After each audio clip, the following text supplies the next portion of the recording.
Baik hadirin yang kami hormati, selanjutnya marilah kita simak bersama tausiah kebangsaan dan spirit tahun baru Islam 1446 Hijriah yang akan disampaikan oleh Wakil Ketua Umum PBNU.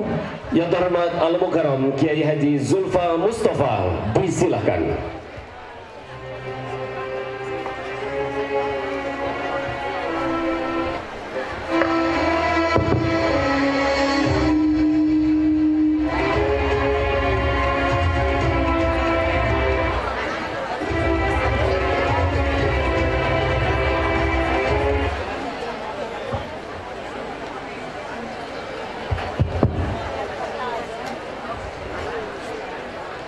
Assalamualaikum warahmatullahi wabarakatuh.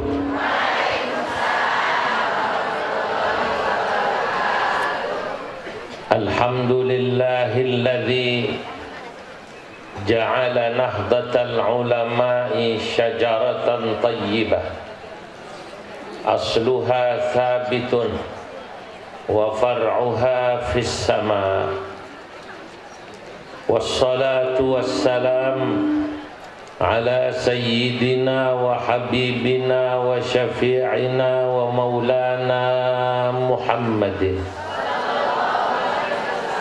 sayyidil anbiya wa imamil atqiya wa mir'atil awliya wa yambu'i ulumil ulama wa mu'tamadi futuhil awliya wa ala alihi wa ashabihil asfiya wattabi'ina lahum bi ihsan taraku lana ma'arifahum wa turrathahum al-gharra wa tharra. Amma ba'du. Hadratal muhtaramin, para alim ulama, para masyayikh, para kiai, para pangersa, para pejabat baik sipil TNI Polri, wabil khusus Bapak Bupati beserta pimpinan Forkominda yang saya tidak bisa sebut satu persatu namanya. Kiai Haji Ubaid Ruhyat, Rais Syuriah PBNU, Kiai Bushral Karim, Wakil Rais Syuriah PWNU, Kiai Haji Acep Tohir, Rais Syuriah PCNU Kabupaten Tasikmalaya beserta jajarannya, Menteri Perhubungan yang menghubungi saya, Ketua Tanfidiyah, ya, Kiai Haji Atam Rustam beserta jajarannya, yang hadir orang-orang mulia nih di samping kanan kiri saya, terutama yang saya banggakan Muslimat NU ya, karena istri saya juga ketua Muslimat NU top ya Bu ya, top. Saya bilang Bu Khofifah itu hebat, bisa luar biasa memimpin puluhan juta muslimat NU. Saya Pak Bupati mimpin satu muslimat di rumah repot.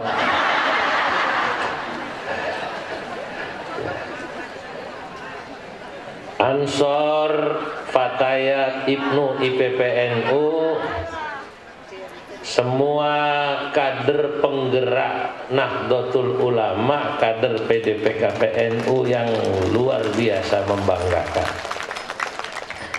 Hari ini walaupun saya belum begitu sembuh setelah kembali dari haji dan Mesir, saya memaksakan diri hadir ke Tasikmalaya Pak Bupati. Waktu saya kecil saya tahunya Tasikmalaya cuman Evita Mala dulu. Belum tahu bagaimana NU di Tasikmalaya. Yang saya sering memang saya keliling di Jawa Timur. Bagaimana besarnya NU, saya lihat betul NU besar terutama di Madura. Di Madura bapak-bapak ibu-ibu, jangankan manusianya, di sana sapinya saja NU. Tapi ucapan ini sekarang saya ingin ralat. Ternyata NU tidak hanya besar di Jawa Timur, NU juga besar di Jawa Barat, khususnya di Tasikmalaya. Masya Allah, tidak sia-sia saya datang ke sini. Kenapa NU memang mestinya besar di Tasikmalaya? Karena memang jaringan ulama NU dan pesantren NU besar di sini. Kalau di Jawa Timur besar karena memang Hadratus Syekh Haji Hashim Asy'ari, muridnya Syekhona Khalil Bangkalan, muridnya Syekh Mahfud Termas, muridnya kakek buyut kami di Mekah Syekh Nawawi Al-Bantani. Jadi kuat di sana. At-Tarmasiyu wal Khalilu dzul athar wa asnawiyu man bihi jullu i'tabar, kata saya dalam satu syair. Itu murid-muridnya Syekh Nawawi. Di sini sudah seharusnya Sunda, Jawa Barat NU besar juga. Karena pesantren besar, murid-murid Syekh Nawawi dan cucu muridnya juga banyak. Dari mulai Cirebon ada Buntet pesantren. Pendirinya Mbah Muqayyim. Kata saya, Muqayyimun syirbunu ma'rufun bihi, Buntet babakan faminal munabbihi, Kempek gedongan baleran te ba'daha, Syuyukha Sunda la takhaf min dzikriha, Suja'iyun wa adra'il qaruti, wa Mustafa wa Syatibi wal Bakri, Mama Falak wa Mukhtarul Ataridi, wa Rukhyatun Abu Ilyas Faqtadi. Dicari di kitab Alfiyah tuh ayat. Nggak ada di kitab Alfiyah. Ini karangannya orang lagi ngantuk, bengong gitu. Inilah jaringan ulama NU di Sunda, dari mulai Mbah Muqayyim sana, pendiri pondok pesantren Buntet babakan di sana, Kempek gedongan, nyambung semua. Saya katakan Syuyukha Sunda la takhaf min dzikriha, jangan Anda lupa, Anda harus sebut para masyayikh dari tanah Sunda. Siapa masyayikh dari tanah Sunda? Di antaranya saya katakan Suja'iyun, Mama Suja'i. Daerah-daerah mana tuh di Tasik? Mama Kudang. Saya baru dapat ilmunya barusan dari Pak Bupati. Langsung saya tulis. Mama Kudang gurunya Kiai Zainal Mustafa dan gurunya Kiai Ruqyah. Betul ya? Ya itu. Ini semuanya nyambung ke Syekhona Khalil Bangkalan. Syekhona Khalil Bangkalan gurunya Syekh Hashim Asy'ari, muridnya Syekh Nawawi. Inilah yang disebut mata rantai sanad keilmuan ulama NU. Nah, makanya alhamdulillah saya bisa hadir hari ini. Tadi malam jauh saya, Bu. Pak, saya ini keliling dunia sudah, Pak Bupati. Zurtul Qaratil Khamsa. Saya sudah datangi 5 benua. Saya lihat Kiai Ubed kemarin dari Australia, Kiai. Saya PCI NU Australia, saya nyambung ke Selandia Baru, Kiai. Udah keliling saya ke 5 benua. Benua Amerika saya keliling ke Boston, Harvard, ke Kanada, ke McGill, ke Jepang. Itu semua acara NU. Maka tadi saya katakan dalam muqaddimah saya, alhamdulillah alladzi ja'ala nahdlatal ulama syajaratan thayyibah. Segala puji bagi Allah yang telah menjadikan NU Nahdlatul Ulama ibarat pohon syajaratan thayyibah, pohon yang bagus, ditanam oleh pendirinya 100 tahun yang lalu. Asluha thabitun, akarnya kuat. Wa far'uha fis sama, cabangnya di mana-mana. Cuma bedanya kalau di Tasik ketua PCNU Kiai, betul ya. Kalau Bu di Jepang ketua PCINU Doktor Sarjana Nuklir. Beda kalau beliau Kiai Atam sarjananya sarjana syai'ul lillahi lahumul fatihah. Sarjana syariah. Kalau di Jepang sarjana nuklir, di McGill sarjana tambang. Tapi NU lengkap Pak Bupati. Mau cari kader NU seperti apa? Insya Allah ada. Termasuk kalau mau cari Kabupaten Tasik kader NU yang bagus, calon bupati juga ada. Betul apa tidak? Jangan khawatir, NU itu siap dipanggil oleh negara. Nah, saya hari ini dalam acara Muharram ingin berbicara tentang Islam, Indonesia, dan NU. 3 saja ini.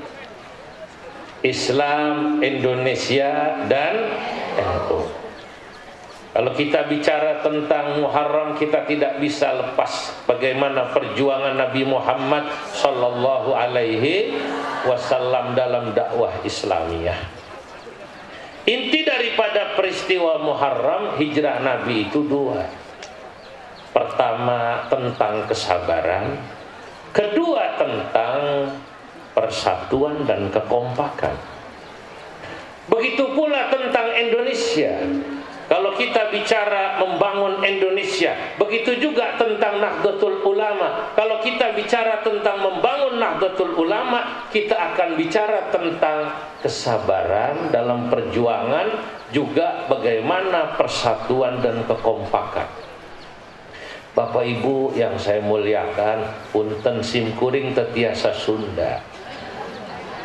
Maaf ya Bu ya, saya lahir di Jakarta, besar di Jakarta, cuman pernah mesantren di Jawa Tengah. Lamun bahasa Jawa lumayan Pak. Lamun bahasa Sunda sakit.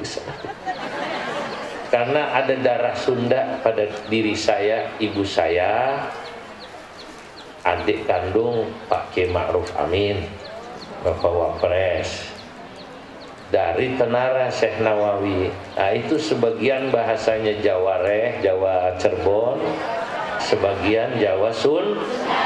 Bisa sedikit-sedikit. Makanya minta maaf saya bahasa Sundanya sedikit. Nah, kalau kembali kita bicara tentang Muharram, Indonesia dan NU, maka Islam bisa menjadi besar seperti ini. Alhamdulillah, saya katakan tadi ketika saya sudah keliling Zurtul Qaratil Khamsah, saya keliling 5 benua sampai pada ujung-ujung yang jauh. Saya lihat Masya Allah, umat Nabi Muhammad ini sekarang sudah ada Bapak Ibu di 5 benua tadi. Hanya memang paling besar Islam itu di Asia dan Afrika. Di Asia paling besar adanya di Indonesia. Kebetulan di Indonesia, kata survei, mayoritas 60% orang Islam yang ngakunya NU. Jadi jangan heran nanti di surga mayoritas penghuninya warga Nahdlatul Ulama. Nggak percaya dia. Nanti mayoritas di sorga warga Nahdlatul, ya karena mayoritas Islam di Indonesia NU. Islam terbesar di dunia di mana? Indonesia, ya ini. Nah, kenapa bisa seperti ini? Islam berkembang luas di seluruh dunia. Menurut saya, pelajaran yang kita bisa ambil dari perjuangan Nabi dan sahabat adalah kesabaran.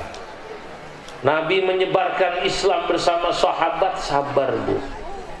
Dakwah di Mekah sebelum hijrah ke Madinah 13 tahun. Pengikutnya hanya kurang lebih 100-an. Nambah sedikit meninggal.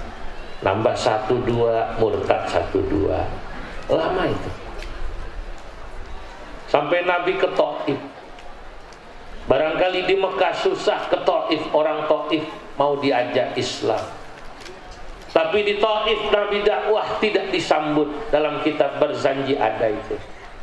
Wa amma ta'ifa fayad'u thaqifan falam yuhsinu bil ijabati qira. Ada itu. Nabi ke Taif tidak disambut, malah disambit, dilemparin batu Nabi. Sedih Nabi, ya Allah, 13 tahun susah. Enak jadi ketua PCNU Kiai Atam. Masya Allah, baru berapa tahun ini beliau jadi? Baru 5 tahun, alhamdulillah pengikutnya banyak begini. Kadernya aja 800. Alhamdulillah langsung dikasih tanah hibah. Alhamdulillah. Pak Bupati kalau ketua PCNU bilang mintakan tanah kantor buat NU, tidak usah dipikirkan, langsung praktekkan. Alhamdulillah. Enak jadi ketua PCNU sekarang. Dulu berat Nabi dakwah. Sampai kemudian Nabi dihibur oleh Allah, diajak Isra Mi'raj. Maka Isra Mi'raj itu saya mengucapkan dalam bahasa Arab al-minhah ba'dal mihnah. Orang itu biasanya kalau habis diuji dikasih anugerah sama Allah. Al-minhah, minhah itu pemberian, ba'dal mihnah sesudah diuji. Nabi diuji, Bu. Istri beliau yang tercinta Khadijah wafat. Itu sebelum Isra Mi'raj. Dan Nabi tidak menikah lagi sebelum diperintah Allah. Jadi Nabi itu setia monogami. Catat ya Bu ya. Nabi poligami itu diperintah Allah. Jadi kalau ada suami-suami ibu di sini bilang, kenapa poligami? Diperintah Allah. Mana orangnya? Datang orangnya, datang. Ayo kalau berani bilang diperintah Allah. Mana ayatnya? Apa ayatnya dia?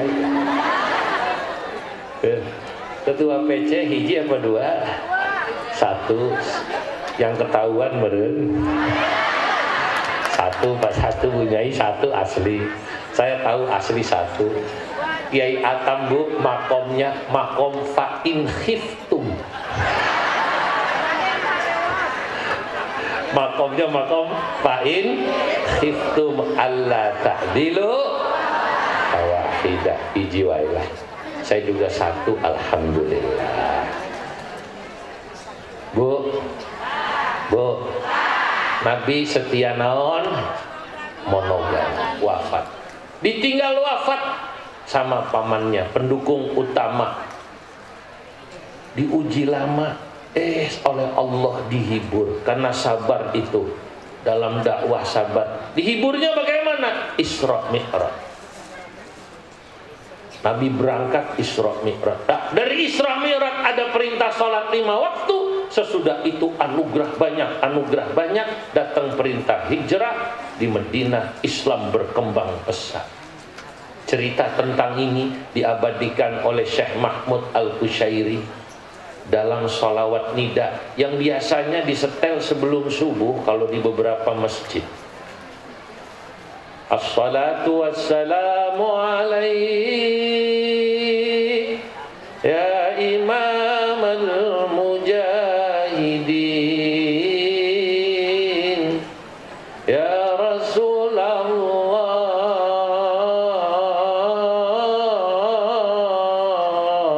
Di sini ada disebutnya naon? Tarhib. Itu aslinya disebutnya sholawat nida. Ini cerita tentang Isra Mi'raj dan minhah anugerah Allah sesudah Nabi sabar dalam berjuang. Ya man asra bikal muhaiminu laylan nilta ma nilta wal anamu niyamu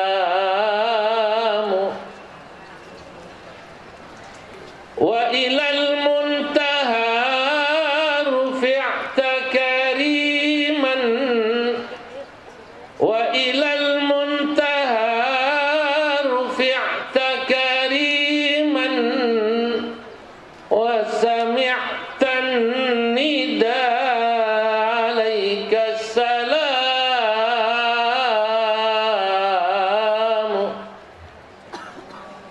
Masya Allah.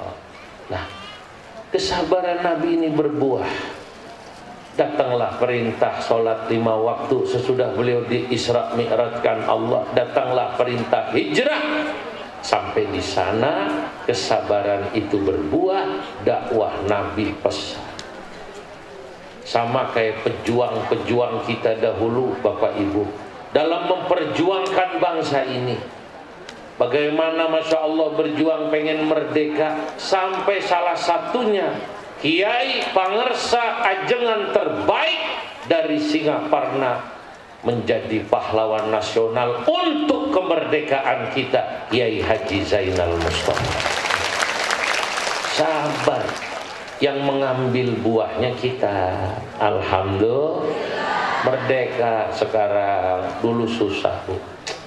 Saya dengar cerita dari kakek saya, zaman Belanda dulu ngaji teh kiainya diuber-uber, Pak.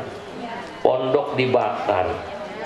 Baru mau ngapalin Alfiah, baru sampai bab Mubtada, kiainya dikejar. Mubtadaun Zaidun wa Adhirun, khobar ingkulta Zaidun Adhirun, mani tadar, dikejar, bubar lagi. Aduh, kamu mah enak, Jang, kata kakek saya. Ngaji enak, dulu mah kakek ngaji, baru sebentar kiai dikejar Belanda, pondok dibakar. Tapi yang namanya berat ini perjuangan ada masanya, pasti datanglah kemudahan. Begitulah Indonesia merdeka. Alhamdulillah sekarang Indonesia merdeka, buah dari kesabaran. Sama seperti Indonesia juga Nahdlatul Ulama. Kalau sekarang ini kita semua melihat NU besar, Pak. Survei yang dilakukan oleh Kompas dan Alfara, sekarang ini warga NU di Indonesia kalau pakai survei ya yang sebaliknya optimis, apa namanya? Pesimis. Kalau pakai survei pesimis, warga NU dari seluruh total muslim Indonesia itu adalah 52%. Kalau survei pesimis. Kalau survei optimis 60%. Kalau Islam teh sekarang katanya jumlahnya di Indonesia aya 230 juta. Ya 60%-nya seberapa ya? Ya itulah NU semua. Dan saya sudah buktikan, karena mungkin di antara pengurus NU yang keliling sampai pedalaman seluruh Indonesia saya, setiap datang saya menginap di situ, saya lihat cek masjidnya NU Pak Bupati. Ketawanya dari mana? Tadi subuhnya tarhib. Wa ilal muntaha rufi'ata kariman. NU iya. Nanti ada yang selawatan ilahilas, ilahilas,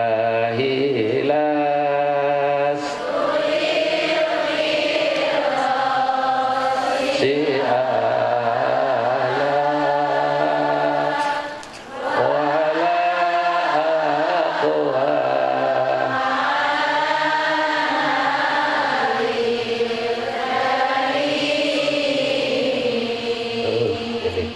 faham.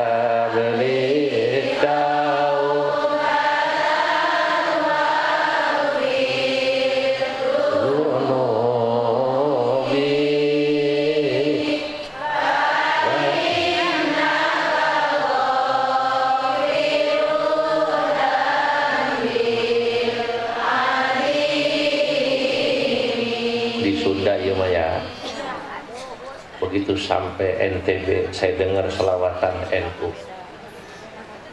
pakai bahasa Sasak sana, Bima.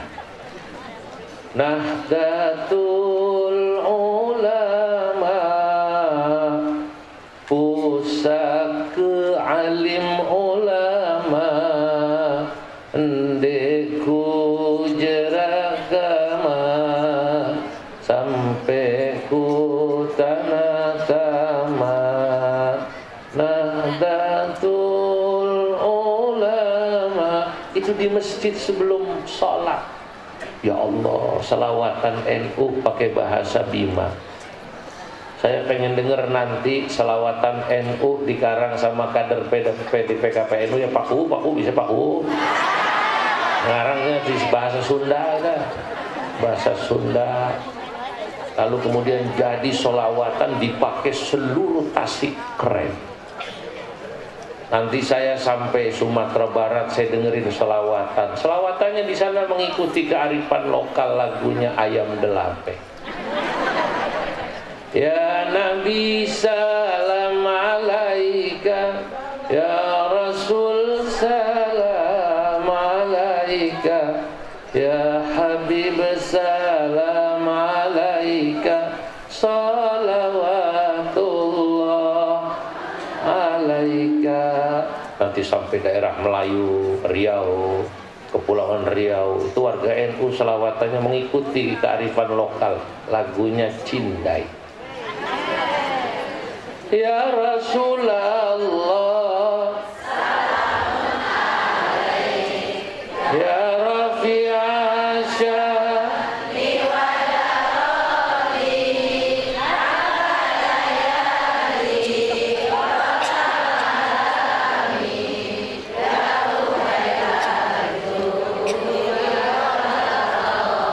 ini orang Melayu apa orang Tasik ya? Iya, orang sini lagu mana aja bisa. Lah itu NU di Indonesia ada itu, paham ahlu sunnah. Oh NU. Bahkan waktu di Cina, saya ke Cina Pak Bupati, teman saya namanya Dr. Abu Bakar, alumni S1 S2 Jamiah Islamiyah Pakistan, jurusan syariah. S3-nya teman saya ini ambil di Amerika jurusan bisnis, makanya punya pondok di Cina, di daerah namanya ya Allah Lancu atau Ningxia. Asli, ibu lihat di Google bisa googling The Little Mecca of China, miniatur Mekah di Cina, namanya Ningxia. Hari di Tasik mah Malingxia, di sana mah Ningxia itu terkenal. Itu di sana sama selawatan juga, cuman sesuai kearifan lokal, lagunya lagu sana. Orang di sana adzan aja Bu, lagunya agak Mandarin. Saya sholat Jumat kaget dengar adzannya, khas lagunya Pak Bupati. Saya sholat, saya dengerin adzannya, mau ketawa takut kualat.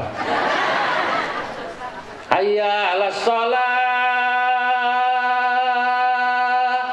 hayya 'alas shalah, hayya 'alal falah, hayya 'alal falah. Allahu akbar, Allahu akbar, la ilaha illallah. Kata saya Ahok enak juga azan. Asli wallahi saya di sana dengerin azan. Kata saya waktu denger azan ini orang Cina pasti kalau selawatan lagunya lagu Jet Li.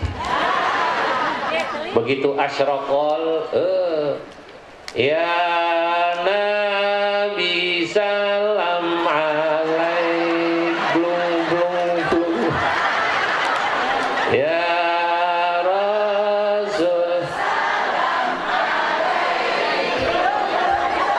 Ini orang Tasik kan orang Cina ya.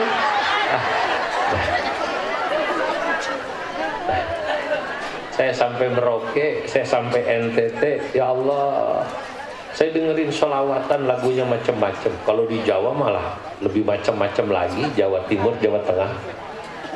Aduh, saya di Jawa Timur dengerin sholawatan, ada namanya lagunya Iwak Bandeng.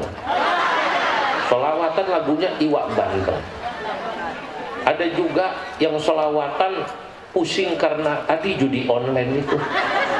Di Pekalongan saya dengerin selawatan lagunya judi online itu, pusing. Ndas kumumet, ndasmu piye, ndas kumumet, ndasmu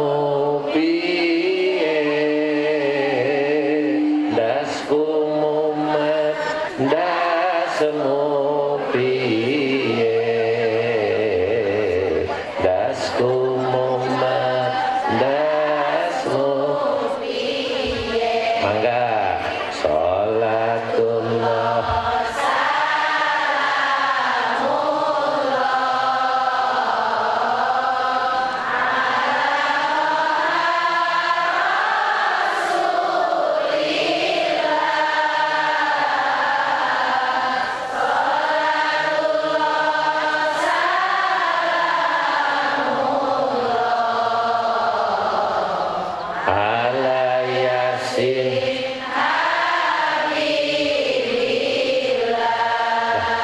dilanjutin ono rondo tuku pentol.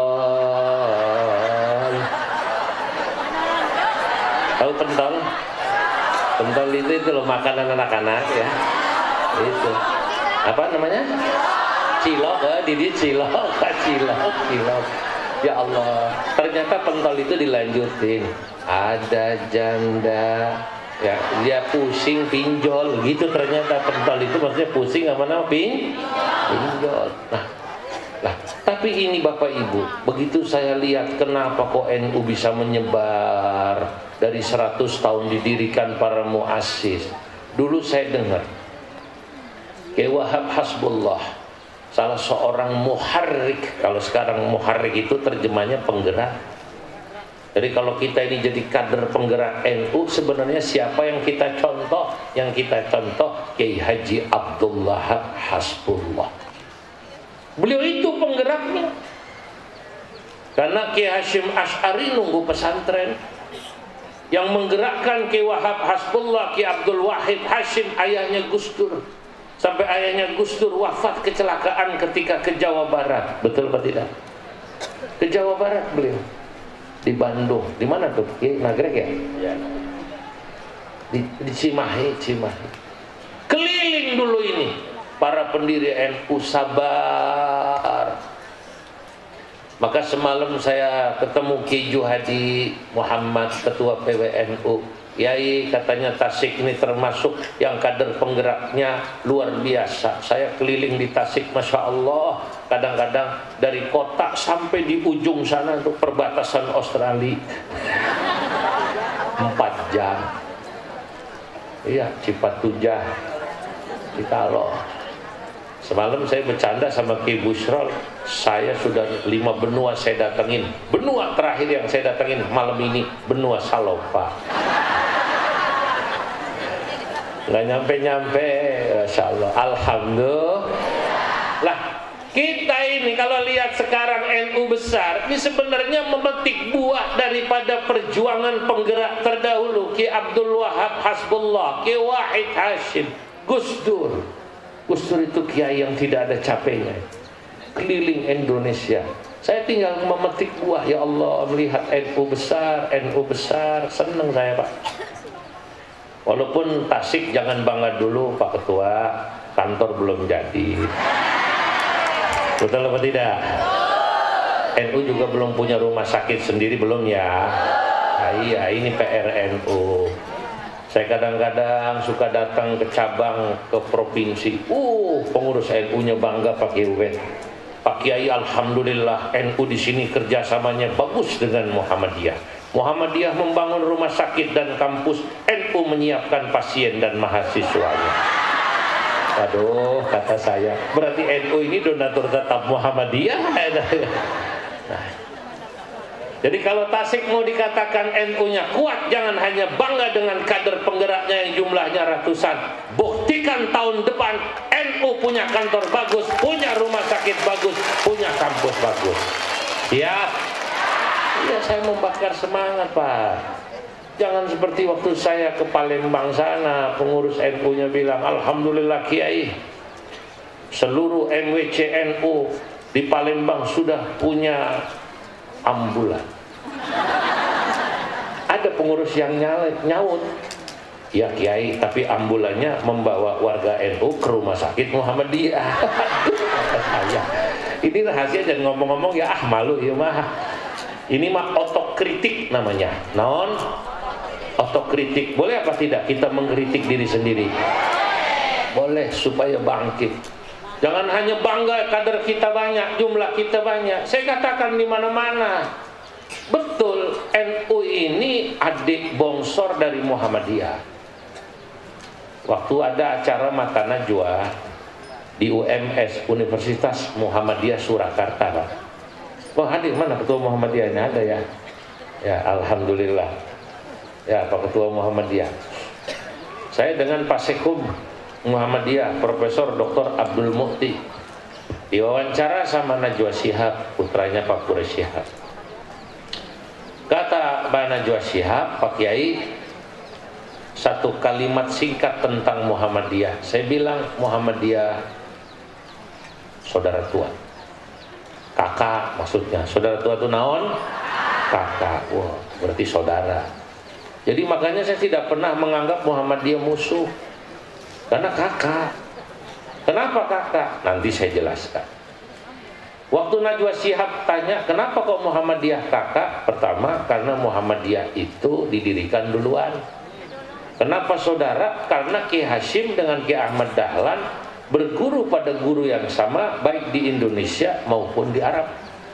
Di Indonesia ngaji dengan Ki Soleh Darat di Semarang, gurunya Raden Ajeng Kartini. Kemudian ke Arab ngaji dengan Syekh Nawawi bareng, ngaji dengan Syekh Khotib Minangkabawi bareng. Itu kemudian cuma karena Ki Ahmad Dahlan lebih tua, pulang mendirikan Muhammadiyah duluan, baru NU. Maka saya katakan Muhammadiyah qul bidahlan tashar wa nahdhatun bihashimin qad ishtahar. Muhammadiyah, adapun Muhammadiyah, kul, katakanlah Muhammadiyah ini saudara kita. Bidahlanan tasyara, dia didirikan oleh Ki Ahmad Dahlan, dan intasyara, menyebarlah Muhammadiyah di seluruh Indonesia. Wa nahdhatun, sebagaimana Nahdlatul Ulama bihashimin, didirikan oleh Kiai Hashim Asy'ari Qadishtahar, dan NU menjadi organisasi yang sangat terkenal di dunia. Loh, saya nggak basa-basi, NU itu bukan cuman di Indonesia, di dunia, Pak. Kemarin saya haji, diwawancarainya di Arafah, jadi terkenal NU, Pak. Saya kalau hadir acara-acara multaqo di luar negeri, acara OKI, Organisasi Kerjasama Islam, ya, OIC bahasa Inggrisnya, Bu. Bahasa Arabnya Munazzamat Ta'awunil Islami. Dia manggut-manggut paham ente. Ya pokoknya gitulah ya. Ya. Begitu saya datang ditanya atau diperkenalkan, hadza Syekh Zulfa Mustafa, mumathil min akbari jam'iyah wa hay'ah islamiyah fil alam, yakni Jam'iyah Nahdlatul Ulama. Diperkenalkan oleh ulama-ulama dan terutama Sekjen Majma'al Fiqhil Islami. Beliau katakan ini adalah Pak Zulfa Mustafa, utusan dari organisasi Islam terbesar di dunia, namanya NU. Waktu saya ke Harvard, waktu saya di Washington, saya nginep di hotel, saya bertemu orang Inggris. Dia tanya, Indonesia?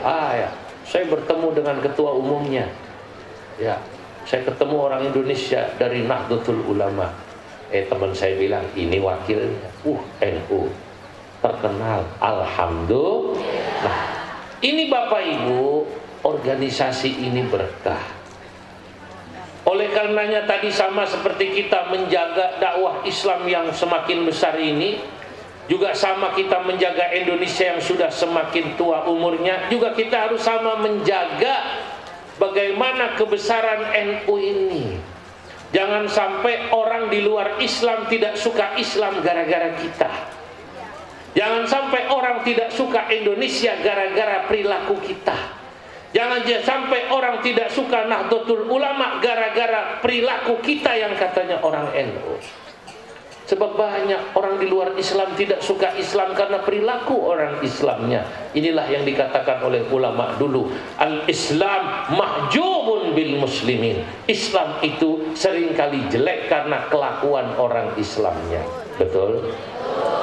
Bu, ada orang Islam di Eropa, kata dulu Syekh Abdul Halim Mahmud, kata dulu Syekh Muhammad Shaltut, beliau ke Perancis.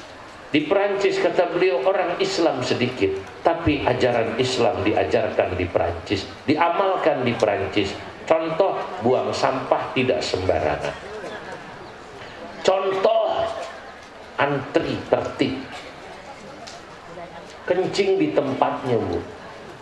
Di dia nama Asep Saifuddin, kencing ya Allah di pinggir pohon, di bawah pohon. Sama sekali nggak cebok Pak Bupati, cuma disentil 3 kali, til. Ada orangnya datang nggak? Yang modelnya kencing begitu ada nggak? Ada. Pak Kuwu mah alhamdulillah rapinya Pak Kuwu ya. Nah ini coba orang Islam kayak begini, itu menjelek-jelekan citra sama menjaga Indonesia yang besar ini, Bu. Indonesia ini di luar negeri dicitrakan juga baik. Saya alhamdulillah setiap kali keliling, orang selalu menghormati begitu tahu saya dari Indonesia. Saat saya ke Pakistan, ke Uzbek, Eropa, Jepang, Korsel, Hong Kong, termasuk Afghanistan belum lama. Termasuk saat saya ke Maroko, begitu tahu Indonesia, oh Masya Allah Indonesia tayyib, ahsanus sya'bi akhlaqan. Kata orang Indonesia itu katanya orang dengan penduduk yang memiliki akhlak terbaik. Saya begitu dipuji katanya orang Indonesia akhlaknya baik, Bapak Ibu, hidung saya maju 2 cm. Aduh malu saya Pak. Saya balik bertanya, qala wa kaifa, dari mana Syekh tahu kalau orang Indonesia akhlaknya baik-baik? Oh, وَذَلِكَ كُلَّمَا نَلْتَقِي بِهِمْ حِينَمَا نَحُجُّ وَنَعْتَمِرْ فِي مَكَّةِ وَالْمَدِينَةِ فَرَأَيْتُهُمْ صَالِحِينَ مُتَأَدِّبِينَ مُمَارِسِينَ فِي الدِّينِ. Kami simpulkan ketika kami ketemu mereka di Mekah, Madinah saat haji dan umroh, orang Indonesia itu kata ulama-ulama luar negeri, kesimpulannya 3. 1, soleh-soleh, terutama si soleh. Ya. Maaf, ada yang namanya masalah. Wakil ketua DPR-nya, aduh maaf, minta maaf. Ada. Tapi soleh kan ya. Alhamdulillah. Kedua, adabnya saya. Ketiga, kuat memegang agama. Adapun kesolehannya orang Indonesia, katanya terkenal orang Indonesia itu, Bu, subuh di Mekah jam 5, setengah 6, jam 2 orang Indonesia sudah di masjid Bapak. Jadi orang luar negeri bilang soleh-soleh. Bahkan paman saya Ki Ma'ruf Amin pernah ditanya sama orang Maroko, Kiai Maroko, Kiai, itu orang Indonesia kalau jam 2 di Mekah sudah di masjid, sholat subuhnya bagaimana di Indonesia Kiai? Kata Kiai belum tahu dia. Kalau orang Indonesia teh rata-rata hajinya haji tomat, berangkatnya tobat, pulangnya umat. Kalau di Mekah mah rajin-rajin. Sebelum azan sudah di masjidnya Bu ya. Kenapa? Pertama memang ya pergi haji perjuangannya berat, ngejual sawah. Betul? Umroh perjuangannya berat. Kedua memang situasinya mendukung. Di Arab Masya Allah adanya enak Bu. Gak pernah kan dengar di Masjidil Haram, Masjid Nabawi adzan gak enak, gak pernah. Belakangan saya baru tahu kenapa muadzin di Masjidil Haram, Masjid Nabawi enak. Ternyata gajinya Pak Bupati 50 juta. Pantes adzannya penuh penghayatan. Saya nggak tahu kalau di masjid kabupaten berapa pasarannya muadzin. Nuhun. Jangan-jangan di masjid kabupaten muadzinnya adanya penuh pengharapan, harap-harap cemas ma bainal khauf war roja. Kalau di Mekah enak, Makanya saya pribadilah kalau di Mekah pasti nangis dengar azan. Allahu Akbar, Allahu Akbar, Allahu Akbar, Allahu Akbar. Nangis. Lah, orang Indonesia karena rajinnya sholat, rajinnya baca Quran dianggap soleh-soleh. Kedua, orang Indonesia itu muta'addibin, dikenal akhlaknya bu, nggak pernah berantem, nggak pernah. Kalau ada penghargaan jamaah haji, negara terbaik jamaah hajinya nomor 1 selalu Indonesia. Rapi, KBIH-nya rapi, pakai slayer ya bu ya. Tawaf aja pegangan terus, betul. Gak pernah ribut. Ada orang duduk di sampingnya, mangga. Maaf, negara lain kadang-kadang kalau kita sholat mau duduk di depan dia diusir. Kalau kita mangga, di toilet nggak pernah ribut. Mau ribut juga nggak ngerti bahasa Arabnya. Itu salah satunya problemnya ya bu ya. Orang ditawarin kudungan juga keluar dari masjid ditawarin sorban, kata pedagangnya Siti Rahmah haji khamsa real. Dilihatin tangannya Pak Bupati 5 real. Orang sini orang Tasik mau nawar 2 real bingung bahasa Arabnya. Untung ingat sholat subuh, kata dia one rok'ataini. Maksudnya riala ini, bingung apa bahasa Arabnya riala ini, dia bilang rok'ataini. Yang dagang ngeliatin, wajah Tasik ya mah. Wajah rakyatnya Pak Ade. Kata yang dagang la nggak bisa. Salah rakaat fardhu lillahi ta'ala, Allahu Akbar.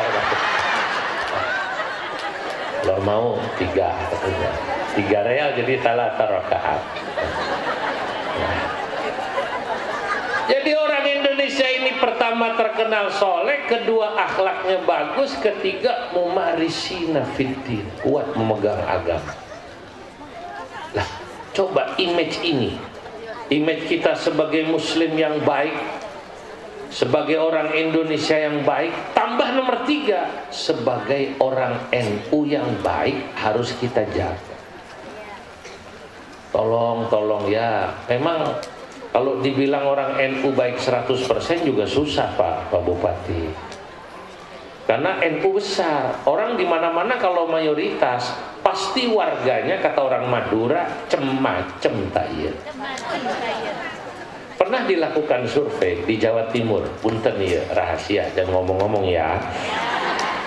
7 dari orang yang lewat di terminal atau pasar kalau dia muslim, 7 dari 10 orang yang lewat di pasar dan terminal itu disurvei di Jawa Timur, 7 dari 10 itu pasti NU, termasuk copetnya, termasuk premannya ya. Preman pasar tuh ditanya, yang Islam alhamdulillah, NU apa Muhammadiyah, apa Persis, apa SI, apa HTI, apa apa. Saya mah kayaknya NU. Kok nggak sholat jang? Kamu belum dapat hidayah wae katanya. Nah, tapi tetap ngakunya NU walaupun sholatnya jarang-jarang. Waktu ditanya kenapa ngaku NU? Enak ikut NU itu. Kiai NU itu dakwahnya menenteramkan. Kiai NU itu dakwahnya menyejukkan. Kiai NU tidak pernah mengkafir-kafirkan sesama muslim. Bahkan yang kafir pun katakan orang non-muslim pun masih dihormati, apalagi sesama muslim dan sesama anak bangsa. Itulah narasi yang selalu dibangun oleh Kiai-Kiai NU. Itu rupanya Pak, tidak pernah ngapir-ngapirin orang, apalagi min ahlil qiblah. Karena ini adalah inti daripada akidah Asy'ariyah yang disampaikan baik oleh Imam Abul Hasan Asy'ari, baik oleh Imam Asy-Syafi'i dan ulama-ulama kita. Apa kalimatnya? Ini Bapak Ibu yang dipegang jadi orang NU. Nahnu la nukaffiru ahadan kiblat. Kami tidak akan pernah mengkafir-kafirkan sesama muslim selama yang bersangkutan sholatnya sama menghadap kiblat. Betul apa tidak? Kunut tidak kunut tidak masalah. Betul apa betul? Tahlil tidak tahlil tidak masalah, masih muslim. Malah kadang-kadang perbedaan pendapat itu ada hikmahnya. Muhammadiyah, saudara kita, saudara tua kan? Saya katakan tadi apa Muhammadiyah? Saudara tua, kakak. Makanya NU sebagai adik tidak pernah mendahului Muhammadiyah. Awal bulan Ramadan dan Syawal, mangga Muhammadiyah dulu. Kakak. NU mengalah tuh. Adik mah belakangan ya. Ya kakak. Betul apa betul? Terawih yang pulang duluan NU apa Muhammadiyah? Muhammadiyah orang kakak mangga, rokaatnya banyakan kita. Setahu saya NU mendahului Muhammadiyah itu cuma satu, Pak. Adzan subuh. Bener. Kalau bangun rumah sakit biasanya duluan Muhammadiyah, tapi adzan subuh duluan NU. Mau tahu? Dalam ilmu falak, keputusan Majelis Tarjih Muhammadiyah, adzan subuh yang dipakai standar di kantor Kementerian Agama termasuk Falakiyah NU itu lebih cepat 8 menit. Awalnya 20 menit. Lalu diambil yang moderat 8 menit. Singkatnya, kalau masjid NU dan pemerintah adzan itu kalau subuh adzan menurut Muhammadiyah belum subuh. Masih seberapa menit? 8. Ini perbedaan pendapat. Tapi kata Khalifah Umar bin Abdul Aziz, ma yasurruni law anna ummata Muhammadin makhtalafat. Saya tidak gembira kalau melihat umat Nabi Muhammad tidak ada perbedaan pendapat dalam masalah khilafiyah. Karena khilafiyah itu rahmat. Contoh ya Bu, suami istri senggolan kata teman Muhammadiyah Persis batal ente NU batal. Nanti kalau pas lagi tawaf sa'i kita ikut pendapat yang mengatakan tidak batal. Betul? Kalau ngikut pendapat yang batal capek, nggak jadi tawaf terus. Betul? Nah iya, itu enaknya ada perbedaan pendapat. Termasuk dalam adzan subuh.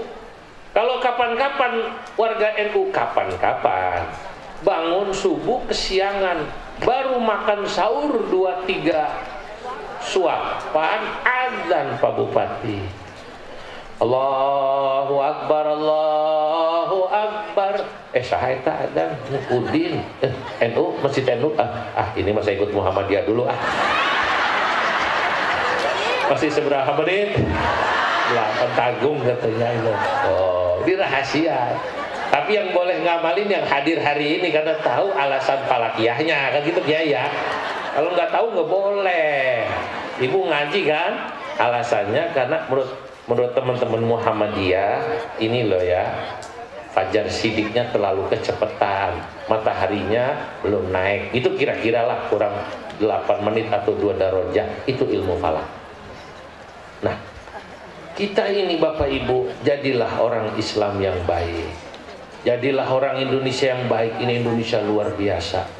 Dibangun dengan kesabaran, sama seperti dakwah Islam dibangun dengan kesabaran. NU jadilah orang NU yang baik yang sudah dibangun dengan kesabaran. Lalu apa untuk membangunnya? Ternyata kunci membangun Islam, membangun Indonesia, membangun Nahdlatul Ulama selain kesabaran adalah persatuan dan kekompakan. Nabi dulu membuat Islam hebat karena Ansor dan Muhajirin. Ansor dan Muhajirin kompak. Indonesia ini juga bisa menjadi negara besar sampai sekarang utuh dan eksis.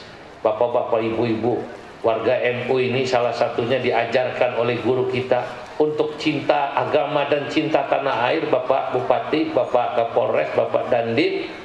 Inilah organisasi yang unik ini. Mungkin di Indonesia yang paling kuat NU. Di dunia mungkin cari seperti NU ini susah. ada organisasi yang mengajarkan cinta agama dan cinta tanah air dalam satu tarikan nafas. Mencintai agama dan mencintai naon Papua, tanah air, nasionalisme dalam satu tarikan nafas. Acara NU pasti ada acara baca Quran. Acara NU pasti ada acara lagu Indonesia dan Yalal itu hubbul waton minal. Kenapa NU mengajarkan ini? Karena ulama NU sadar kita tidak akan mampu berdakwah Islamiyah, menyebarkan faham Ahlus Sunnah wal Jamaah dengan mudah dan sukses kalau negara ini aman. Betul?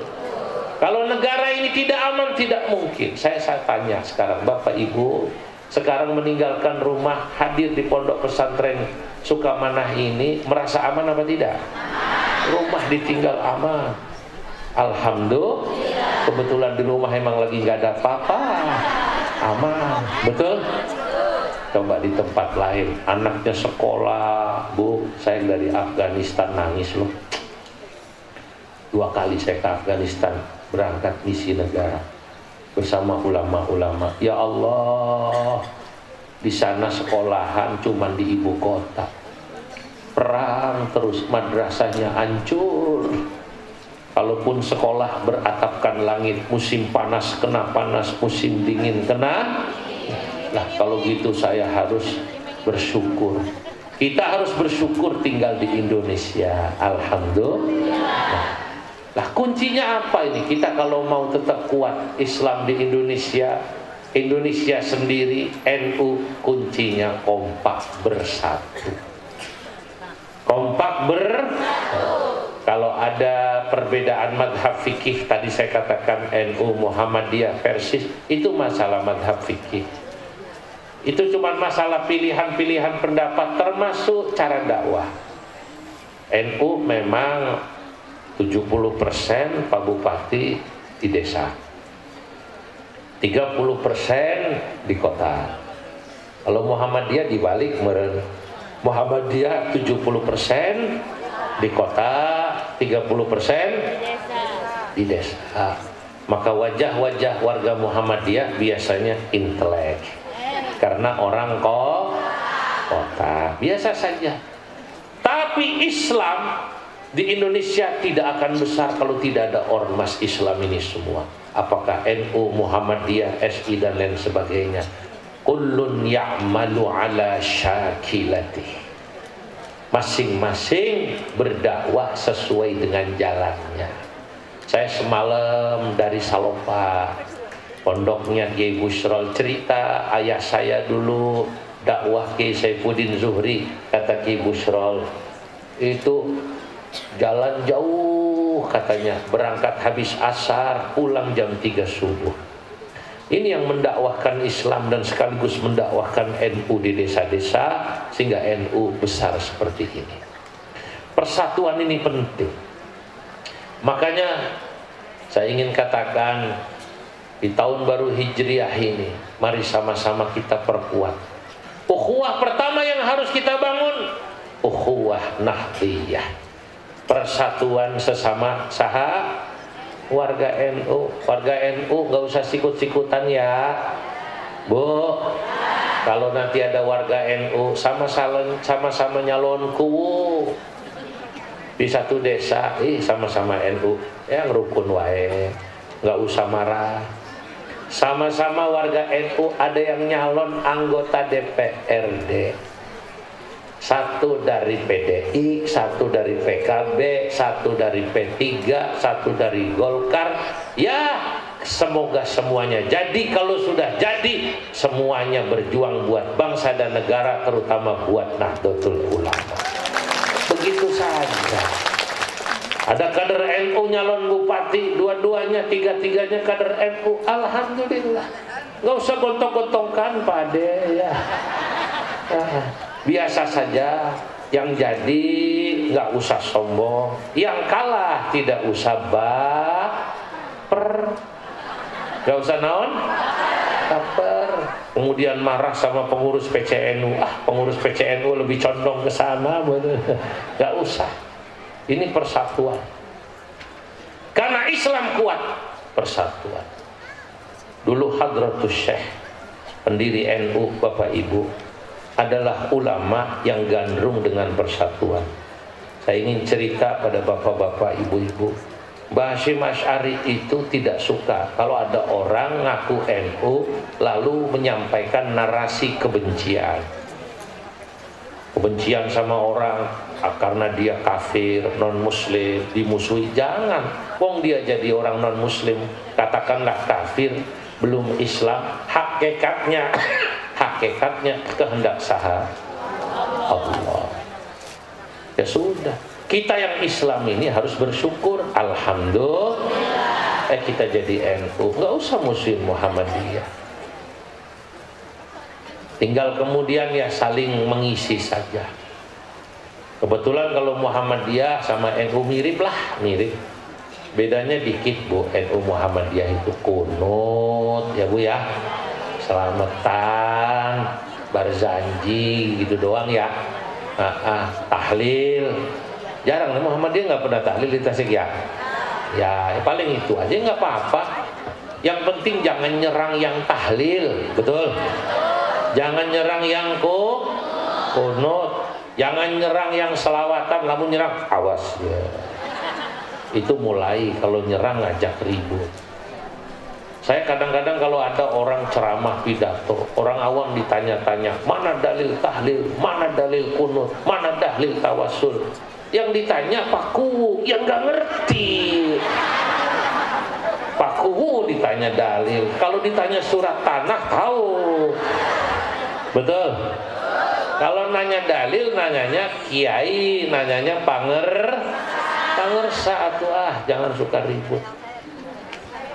Kata Mbah Hasyim Asy'ari, kita harus menjaga persatuan. Ini sudah jam 12, terusin apa udahan? Terusin sebentar ya Bu ya. Kata Mbah Hasyim Asy'ari, fa innal ijtima'a wat ta'arufa wal ittihada huwal amru alladhi la yajhalu ahadun manfaatuhu. Sesungguhnya persatuan sekali lagi, dan kesatuan kata Ki Hasyim Asy'ari dalam qanun asasi adalah sesuatu yang tidak ada seorang pun tidak mengerti pentingnya persatuan. Sebaliknya fattafarruqu sababu dha'fi wal khidlani wal fashali fi jami'il azman. Perpecahan adalah sebab lemahnya umat Islam, organisasi dimanapun. Maka ukhuwah yang harus kita bangun nomor satu, ukhuwah Nahdiyah sesama NU. Baru kedua, ukhuwah Islamiyah sesama umat Islam. Ketiga, ukhuwah watoniyah, ukhuwah sesama anak bangsa. Dan yang lebih tinggi nomor satu ini, sebagai dasar dari semua ukhuwah itu adalah ukhuwah basyariyah, persaudaraan sesama manusia. Untuk apa kita musuhan sama-sama cucunya saha Nabi Adam? Masa kita mau ribut? Apakah kita menolong orang harus melihat dulu latar belakang agama yang bersangkutan, Ibu? Apakah kalau kita mau membantu orang harus melihat latar belakang organisasi yang bersangkutan? Nggak perlu Pak Bupati. Kalau mau ngasih hibah mah ngasih aja. Kebetulan NU memang ormas terbesar, tolonglah hibahnya paling besar sama NU. Kan begitu, betul apa tidak?